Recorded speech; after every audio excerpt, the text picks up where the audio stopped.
నాకు ఓ ఇంటెలిజెన్స్ మిత్రుడు ఫోన్ చేసిండు అని చెప్పక ముందు ఇక్కడ ఆల్మోస్ట్ అన్ని పార్టీలో ఉన్నారు, సర్పంచ్లు అన్ని పార్టీలో ఉన్నారు, అన్ని కులాల వాళ్ళు ఉన్నారు, ఒక్కరిదని కాదు, అందరు కలిసి వచ్చిన వాళ్ళు ఉన్నారు ఇక్కడ. అయితే మా ఇంటెలిజెన్స్ మిత్రుడు ఆయన ఫోన్ చేసిండు. నేను రాత్రి అది ఎట్లా తెలిసిందో తెలియదు, మేము అనుకున్నది మొన్ననే అనుకున్నాము, అప్పటికే తెలిసి ఫోన్ చేసి సార్ మీకేం ఎట్లా కనెక్షన్ సార్, మీతో ఎట్లా వస్తున్నారు, సర్పంచ్ల మీటింగ్ అట కదా, వాళ్ళ అధ్యక్షులు వీళ్ళు మీకేం సంబంధం అని అంటే, అవును భాయ్ నాకు సంబంధం ఉన్నది, నేను కూడా సర్పంచ్ కులానికి సంబంధించిన ఉన్నాయి నేను కూడా అని. అరే గదెట్లా సార్ అని. గదెట్లా అంటే మా నాయన కూడా సర్పంచ్ ఉండే, మా ఊరికి మొట్టమొదటి సర్పంచ్ ఉండే మా నాన్న రాసిండు, పట్టణాలకు పల్లె పోటీగా నిలవాలి, పట్టణాలకు పల్లె పోటీగా నిలవాలి, అభివృద్ధిలో ముందు అడుగులే వేయాలి, సౌఖ్యాలికే ఇల్లురా పల్లెోడ స్వర్గమై విలసిల్లురా, పంచాయత్ వచ్చిందిరా పల్లెోడ పల్లెకే విలువ వచ్చేరా, పంచాయత్ వచ్చిందిరా పల్లెోడ నీ పల్లెకే విలువ వచ్చేరా అని. సో నేను ఆ గ్రామ పంచాయతీలకి వెళ్ళి మా నాన్న సర్పంచ్ కాబట్టి నాకు కూడా మాట్లాడే అధికారం వీళ్ళ తరఫులో నేను ఉండేటువంటి అధికారం నాకు కూడా వచ్చిందని నేను అనుకున్నా అని చెప్పిన, ఇంటెలిజెన్స్ అని చెప్పిన.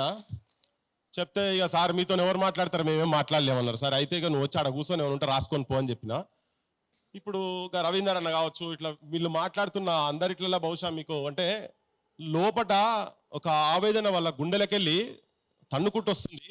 ఒకరిద్దరి కళ్ళల్లో ఇట్లా చిన్న చెమ్మగిలినట్టు కన్నీరు ఇట్లా వచ్చి ఆరినట్టు కనబడ్డది. కానీ అందరి లోపట అసలంశం మాట్లాడితే మేము ఏడుస్తామో అని చెప్పి ఏవేవో మాట్లాడుతారు వాళ్ళు పాపం. రవీందర్ అన్న ట్యాంక్ ఎక్కిండి కింద దునుకుతా అని ఆయన చూస్తున్న ఎక్కడికి పోయినా కానీ నేను అనుకుంటా ఒక 10-15 సార్లు నేను ఆయన చూసిన. నేను కలెక్టర్ల చుట్టూ తిరిగి, ఆఫీసర్ల చుట్టూ తిరిగి ఏం చేయాలి మేడం, ఇంకెక్కడికి పోవాలి అని చెప్పిన. హైదరాబాద్కి వచ్చారు వీళ్ళు, ప్రగతి భవన్ కాడికి వచ్చి ఆ ప్రజాభవన్ అని పెట్టారు కదా, దాంట్లోకి వచ్చి వీళ్ళంతా రిప్రజెంటేషన్ ఇస్తందుకు పోతే ప్రొటెస్ట్ చేస్తందుకు అని చెప్పి ప్రొటెస్ట్ అని చెప్పి అంగిలిప్పి పోతే గొడ్లను కొట్టినట్టు అందులో వేసి అడ్డలో ఒకటి అధ్యక్షునికి ఇక్కడ ఇగో ఇంత పెద్ద కాటు పడ్డది, ఇట్లా గీకిరు మొత్తం ఇట్లా పెట్టి ఒక్కొక్కరిని పశువులను వేసినట్టు ఇట్లా వేసి వీళ్ళు చెప్తున్నారు కదా, మాది గతంది పైశాచిక ప్రభుత్వము, అరాచక ప్రభుత్వము, దొరలు భూస్వాముల ప్రభుత్వము, మాది ప్రజా ప్రభుత్వం అన్నారు కదా. గ్రామ ప్రథమ పౌరులు వాళ్ళు ఇక్కడికి వచ్చి వాళ్ళ గోసలు చెప్పుకుంటానికి ఇక్కడికి వస్తే వాళ్ళని పిలిచి మాట్లాడి మీతో ఏమవుతుంది ఏం కాదో చెప్పాల్సింది పోయి వాళ్ళని కొట్టుడు. ఆ పోలీస్ స్టేషన్ పోయిన, ఆ రోజు పోలీస్ స్టేషన్ కూడా పోయినా, వీళ్ళందరూ ఆ పోలీస్ స్టేషన్లో ఉండే. హరిగోస పడుతున్నదో తెలంగాణ ఆగమైపోతున్నదో, హరిగోస పడుతున్నదో తెలంగాణ ఆగమైపోతున్నదో, అప్పుల మునిగున్నదో తెలంగాణ తిప్పల పడుతున్నదో. అంటే ఇలా వీళ్ళని చూస్తే నాకు ఇంకా తిప్పలు అట్లనే గ్రామాలలో ఏం పెద్ద మారలే, వీళ్ళు ఇంకా తిప్పలు పడుకొని ఇక్కడ దానికి వచ్చారు. నిజంగా కూడా వాస్తవంగా ప్రజలలో ఏమున్నదంటే సర్పంచ్లు అనగానే వీళ్ళకి ఏమున్నది రాబాయ్ ఆ బిల్లు ఈ బిల్లు అని లోపటేస్తారు పిక్తారు అది అని చెప్పని అంటుంటారు. కానీ అది ఎక్కడన్నా అరకొర ఎక్కడో జరుగుతుండొచ్చు, అట్లా జరుగుతాయి. కానీ మెజారిటీ సర్పంచ్లు వాళ్ళు ఎవరిని పట్టుకున్నా కానీ దుఃఖ సాగరం ఉన్నారు. నేను ఒక ఉదాహరణ చెప్తా వాళ్ళ పరిస్థితి ఎట్లా ఉన్నదని. మా దగ్గర పర్కాల్లో ఒక సర్పంచ్ ఇట్లా ఎన్నికల్లో నిలబడ్డాడు, బిల్లులు రాక ఆగమయ్యి ఆటో తీసుకొని ఆటో నడుపుకుంటున్నాడు. ఇక నాతో కాదు ఇది, నేను చేయలేను, పైసలు ఖర్చు పెట్టుకున్నా, నేను పైసలు ఖర్చు పెట్టుకున్న తర్వాత నాకేమొస్తుంది పాడయి మన్ను ఆ బిల్లులు మీదవాడి చేస్తే ఉట్టిగా పొంగనాలు కొడుతందుకే సర్పంచులు వీళ్ళు. కానీ పాపం వీళ్ళు మొత్తం ఏం లేదు, పతారా పోయింది, అంత ఆగమయ్యి ఆటో కొనుక్కొని పరకాల్లో నడుపుకుంటున్నాడు. ఫైనాన్సర్, హైదరాబాద్ ఫైనాన్సర్, వాడికి కిస్తీలు కట్టలేదు చెప్పి వీళ్ళ కోసం కూడా చెప్పలేదు. ఏంటంటే మధ్యలో కరోనాలా వీళ్ళు ఇబ్బందులు కూడా బాగా ఇబ్బందులు పడ్డారు. వీళ్ళు ఏంటంటే లట్టు లేని పోలీసు వాళ్ళు లెక్క. వీళ్ళకి ఏం అధికారం లేకుండా వీళ్ళు ఉన్నంతసేపు కూడా వీళ్ళు ఉట్టిదే ఖాళీ బిందెలు లెక్కనే ఉండే వీళ్ళ అధికారం అవుతుంది. అయితే ఆ సర్పంచ్ ఇట్లా ఫైనాన్స్లో తీసుకొని ఆటో నడుపుతుంటే కిస్తీ కట్టలేదని చెప్పి ఇక్కడికి వెళ్ళి వాళ్ళు వచ్చి ఆటో సీజ్ చేస్తామంటే ఏదో గడవకు వచ్చి నేను సర్పంచ్ని సార్, నేను సర్పంచ్ను మా ఊర్లే, నాకు వెళ్ళక నేను వచ్చి ఆటో నడుపుకుంటున్నా అవమానంగా, ఏదో దూరం వచ్చి బయటకు వచ్చి నడుపుకుంటున్నా, తెలియదు నా ఊర్లే తెలియదు, ఇంకా దండం పెడతాను నీకు, ఈ కోవిడ్ కాబట్టి ఒక 4 రోజుల తర్వాత ఇస్తాను, నేను నడపలేకపోయినా గట్లెట్ ఉంటుంది ముచ్చట్లేదు అంటే ఆటో గుంజుకోపోతుంటే కాళ్ళేలా పడి రోడ్డు మీద పడితే అది వదిలేసి సరే అని చెప్పి ఒక 1 వారం రోజులు టైం పెట్టిపోయిండు. అవమానం భరించలేక నడి రోడ్డు మీద కాళ్ళు మొక్కుతుంటే బస్సులోకి వెళ్ళి వాళ్ళ ఊరు చూసిందని చెప్పి పోయి అవమానపడి పరకాల్ పోలీస్ స్టేషన్లో ముంగట ఆటో పెట్టి గ్యాస్ నూనె పోచి తలగబెట్టి పోలీస్ స్టేషన్లో పోయిన ఆటో నేను తలగబెట్టుకున్నా అని చెప్పాను. ఇది జరిగిన సంఘటన. ఇప్పుడు ఇంతకుముందు అన్న మాట్లాడుకుంటూ చెప్పిండు, ఉపాధ్యక్షులు మాట్లాడుకుంటూ చెప్పారు 29 నుంచి 30 మంది సర్పంచులు నిన్న మొన్న నలుగురు ఆత్మహత్యలు చేసుకున్నారు. ఇంకా ఆత్మహత్యల తెలంగాణ, నిరుద్యోగుల ఆత్మహత్యలు ఇవన్నీ చూసి కడుపు కాలుతున్నది. ఏంది అసలు ఏడున్నాము? ఈ సర్పంచుల పరిస్థితి ఇట్లున్న తర్వాత వీళ్ళే ఊర్లో ఏదున్న నాయకత్వం వహించాల్సినటువంటి సర్పంచుల పరిస్థితి 12,769 గ్రామ పంచాయతీలలో ఆల్మోస్ట్ అన్ని గ్రామ పంచాయతీలలో ప్రతి గ్రామ పంచాయతీకి ప్రభుత్వం నుంచి పైసలు వచ్చేది ఉన్నది. అది ఎన్ని పైసలైనా కావచ్చు. దాదాపు 50 లక్షల వరకు ఇక్కడ వచ్చిన వాళ్ళు బిల్లు రావాల్సిన వాళ్ళు ఉన్నారు. ఇవ్వగానే ఎంటెక్ ఎంత 70 lakhs రాజేందర్ నిర్మల్ నుంచి వచ్చింది తన ఎంటెక్. ఇంతకుముందు నరేష్ ఎంఎస్సి ఉస్మానియా ఇంత చదివి ఇట్లా చదివి మూమెంట్లలో ఉన్నోళ్ళు చాలా మంది సర్పంచ్లై మేము ఊర్లల్లో మా ఊర్లను మేము మంచి అభివృద్ధి చేస్తాం చదువుకున్న వాళ్ళం బీటెక్ లీటెల్ చదివి పోయి సర్పంచ్లు అయితే వాళ్ళ పరిస్థితి లాస్ట్కి తీసుకొచ్చి అడకతిన కాడికి చేసి అయ్యా గౌరవ ముఖ్యమంత్రి అనే కాడికి తీసుకొచ్చారు. మా గోసలు వినండి, మీరు అన్నమాట మీద నిలబడండి, మా పైసలు మాకు ఇయ్యండి అని. ఇప్పుడు ఈ ముఖ్యమంత్రి మీదనే డైరెక్ట్ ఎందుకు అడగాల్సి వస్తున్నదంటే ఇప్పుడు వీళ్ళు కూడా పాపం పోయి రిప్రజెంటేషన్లు ఇచ్చి మా యాదనకైతే ఎట్లా బేజారు వస్తలేదో నాకు అర్థమైతే కానీ పాపం ఏమంటారు కదా మొక్కని దేవుడు లేదు తొక్కని గడపలేదు అన్నట్టుగా ఇలా అందరు నేసుకుంటుండి పోయి రిప్రజెంటేషన్లు ఇస్తున్నారు. వాళ్ళు పోయి చెత్తబుట్టలు వేసేస్తున్నారు, ఎవరికి పట్టి లేదు. ఇవాళ ముఖ్యమంత్రి నిన్న పంచాయతీరాజ్ మినిస్టర్ అన్నారు, మళ్ళీ ముఖ్యమంత్రి కూడా ఇలా పేపర్లో చూసినా ఇక ఇప్పుడు వీళ్ళు ఎలక్షన్లకు పోతారట. ఈ ముఖ్యమంత్రి ఇదే బిల్లుల గురించి నేను మాట్లాడింది ఇంతకుముందు అన్న మాట్లాడుతున్నారు, నేను అది చూపిస్తాను చెప్పిన మీకు. ఈయన మాటలు జస్ట్ ఇది ఇంతకుముందు కూడా నేను ప్లే చేసినా కానీ మళ్ళీ ఒక్కసారి నేను మీరు వినాలి ఎందుకు మేము తన గురించి మాట్లాడుతున్నాం అనే దాని మీద. ఒక్క నిమిషము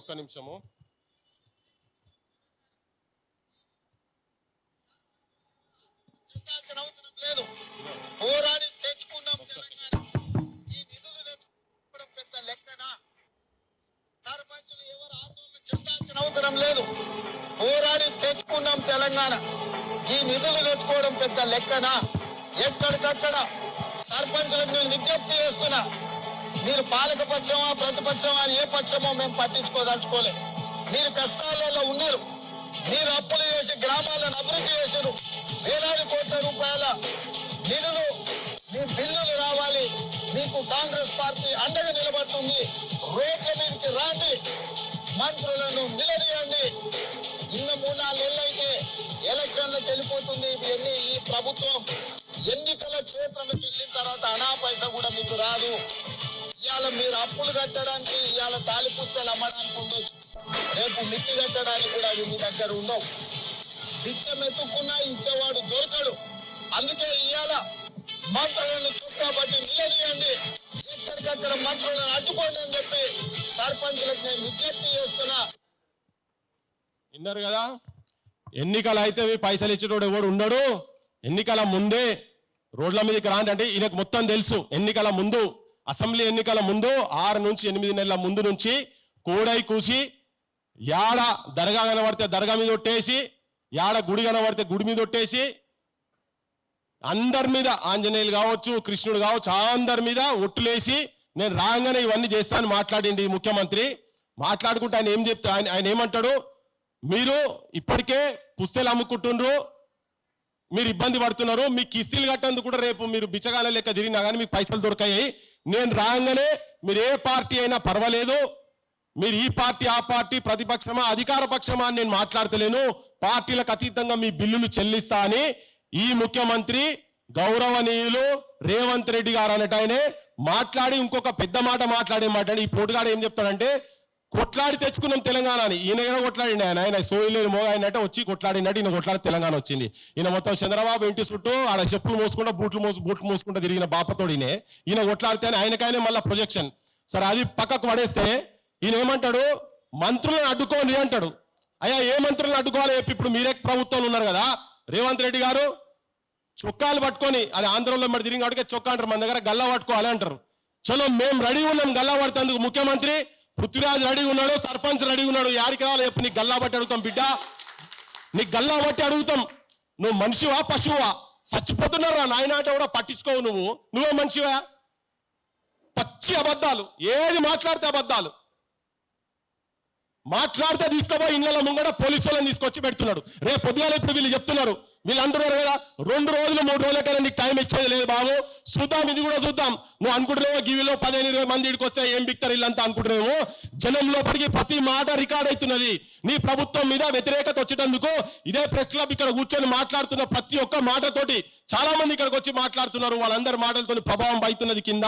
నీకు సోయి ఉంటే, నీకు బుద్ధి ఉంటే, జ్ఞానం ఉంటే, నీకు తెలివి ఉంటే, మేము అంటున్నాం కదా నీ దగ్గర పైసలు లేవంటున్నావు కదా, మిస్ వరల్డ్కి పైసలు ఎక్కడికెళ్ళి వచ్చినాయి, నీ పొంగిరెడ్డి శ్రీనివాసరెడ్డికి బిల్లులు ఎట్లకెళ్ళి వచ్చినాయి, మీ మేఘా కృష్ణారెడ్డికి బిల్లులు ఎట్లా ఇస్తున్నావు నువ్వు, మీరు పెద్ద పెద్ద అమెరికాలు బయట దేశాలకు పోతున్నారు కదా, నువ్వు నీ ఆఫీసర్లు మొత్తం ఈ బిల్లులు ఎక్కడికి వెళ్ళి వస్తున్నాయి, పెద్ద పెద్ద హోర్డింగ్లు రోడ్ల మీద పెడుతున్నావు కదా, కాళేశ్వరం పెద్ద ప్రపంచ స్థాయి గర్వపడేటువంటి ప్రాజెక్ట్ అని చెప్పి హోర్డింగ్లు పెట్టుకుంటా తిరిగిండని చెప్పి గత ప్రభుత్వం మీద మన్ను పోసినావు కదా, మరి నువ్వు కూడా పెట్టుకుంటున్నావు. ఇప్పుడు ఆ హోర్డింగ్ లో పైసలు ఇస్తే చాలే ఆయన ఇగో వీళ్ళందరికీ పైసలు ఇచ్చేయచ్చు. నువ్వు ఉట్టి అని హోర్డింగ్లు పెట్టి గవర్నమెంట్ కు 1000 కోట్లు వచ్చే హోర్డింగ్లను ఆయన పక్కకున్నటువంటి తాబేదారులు ఇద్దరు అమెరికా మన లండన్ పోయి మొన్న ఒక చెల్లె చెప్పింది కదా, ఆడ పోయి ఇక్కడ ఏం చేసిరు వీళ్ళు తతంగం అని, మిస్ వరల్డ్ కాంపిటీషన్ లోకి వచ్చిన ఆమె చెప్పింది కదా, అక్కడ పోయి మ్యాగీ ఏం గోకిండ్రో ఇల్లు అని చెప్పింది కదా, ఆ ఇద్దరు బ్రోకర్ నా కొడుకులు వాళ్ళు బట్టి కేవలం గవర్నమెంట్ కు 1000 కోట్లు వచ్చే దగ్గర కేవలం వాళ్ళు ఇచ్చే 6 కోట్లకే మొత్తం టెండర్లు పోయినాయట. అది లోపల మొత్తం బూట్ అని చేసి పెట్టుకున్నారు. పైసలు ఇచ్చినా కానీ వీళ్ళందరూ పైసలు వెళ్తాయి ఇక్కడ. అందుకే నువ్వు అన్ని ప్రజలకు కూడా ఏమైపోయిందంటే, ప్రజలు కూడా దయచేసి ప్రజలకు విజ్ఞప్తి చేస్తున్నాం ఏంటంటే, మీరు ఓటు నమ్ముకుంటే ఇలా పోతున్నట్టు ఆయన ఎలక్షన్లకు పోతున్నట్ట. నేను ఆవేశం ఉట్టిగా వచ్చింది కాదు నేను మాట్లాడేది, వాళ్ళ చూసి వాళ్ళ ఇళ్ళ కాడ మా నరేష్ రాత్రి చెప్తున్నా అన్న రాత్రి రేసుక పీక్తారు ఇప్పుడు ఇది పెడితే అని చెప్పని, సీక్రెట్ గానే పెడతాం ఇదంతా అని. చాలా మంది వచ్చేటోళ్ళు ఉండే భయపడి ఇంకా ముందు అటు ఇటు అయినరు. కానీ కార్యాచరణ 2-3 రోజుల లోపల నేను వీళ్ళందరి తరఫుకి వెళ్ళి చెప్తున్నా, నేను క్లియర్ గా దేనికంటే నేను చెప్పిన, మేము తెలంగాణ మూవ్మెంట్ లా తిరిగే క్రమంలో నెలల కొద్ది ఇళ్లకు పోలేదు, మీరు కూడా ఇళ్లకు పోకుంటా కనుక ఒక 15-20 రోజులు కొట్లాడండి, గవర్నమెంట్ ఎక్స్పోజ్ చేద్దాం. మీరు మీ పార్టీలు, మీ నాయకులను, మీ నాయకత్వాన్ని పక్కకు పెట్టుండి, మీరు మీ కుటుంబాలు, మీ భార్య పిల్లలు చక్కగా ఉండాలంటే మాత్రం మీరు ఇది ఖచ్చితంగా ఆయన చెప్పిండు ముఖ్యమంత్రి ఎలక్షన్ దాటిన తర్వాత ఓడియడని. ఈ ఎలక్షన్ దాటితే నువ్వు ఊడియావు బిడ్డ, ఎందుకంటే నువ్వు 18 నెలలు తాత్సారం చేసినావు కదా. 18 నెలల నుంచి ఎవరో మా కమిటీలో పోయాట అడిగిరట ముఖ్యమంత్రిని, పోయి అడిగితే మీరంతా అవినీతి చేసిరండి. అరే మనిషివా నువ్వేమో నాకు అర్థం కాదు, ఏం కమిటీ వేసినావు, ఎంతమంది మీద కమిటీలు వేసి ఏ ఊర్లలో అవినీతి జరిగిందో చెప్పు. అవినీతి జరిగి బొచ్చ మీద పడి ఉంటే వాళ్ళని అరెస్ట్ చేసే దమ్ము లేదు నీ దగ్గర ముఖ్యమంత్రి, నువ్వే ముఖ్యమంత్రి. అందుకే ముఖ్యమంత్రి నువ్వు చెప్పినటువంటి మాటలకే ప్రభావితం అయ్యి నువ్వే మంత్రుల గల్లాలు పట్టుకో అని చెప్పినావు.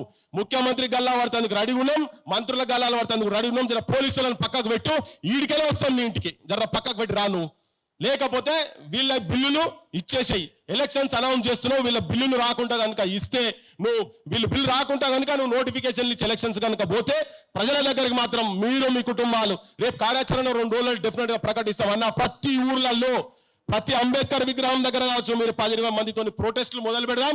ఇక్కడ కూడా ధర్నా చౌక్ లో మరి నీకు అంత ఉన్నది కదా, నువ్వే చెప్పిన ప్రజాప్రభుత్వం అని. రేపు మా అధ్యక్షుల వారు వీళ్ళందరూ వస్తారు పర్మిషన్ గురించి అని. ధర్నా చౌక్ దగ్గర ఇయ్యింది మీరు పర్మిషన్. మా కుటుంబాలు ఇటుమాలు వీళ్ళందరి కుటుంబాలు వచ్చి అక్కడ కూర్చుంటాయి. నువ్వు ఇచ్చేదాకా పోవు, నీ దగ్గర ఎంత దమ్ము ఉన్నదో చూస్తాం. అది కూడా అయ్యా అయ్యా అయ్యా అని చెప్పని అడుగుతా ఉంటే నువ్వు నీ లాఠీలకు పని చెప్తున్నావు, రేపు ఇంకా తూటాలకు కూడా పని చెప్తావు కావచ్చు నువ్వు. కానీ హోష్కురా ముఖ్యమంత్రి, ఇప్పటికైనా హోష్కురా.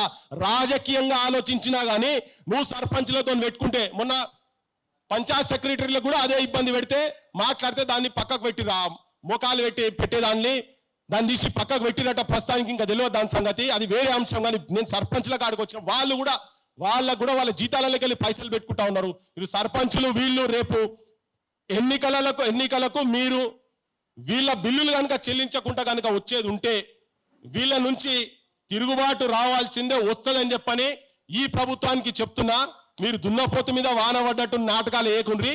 మీకు ఈ సమస్యలు అన్ని తెలుసు, మీకు ఏం జరగబోతుందో కూడా తెలుసు. కాకపోతే వీళ్ళ దగ్గర చైతన్యం లేదనుకుంటారు కదా, ఆ చైతన్యము ఎన్ని రోజులు ఉంటుందో అన్ని రోజుల లోపల తీసుకొచ్చి దీన్ని ఓట్ల రూపంగా మలిసి మీ పార్టీకి నీ నాయకత్వానికి ఒక మచ్చ తీసుకురాకపోతే చూడు.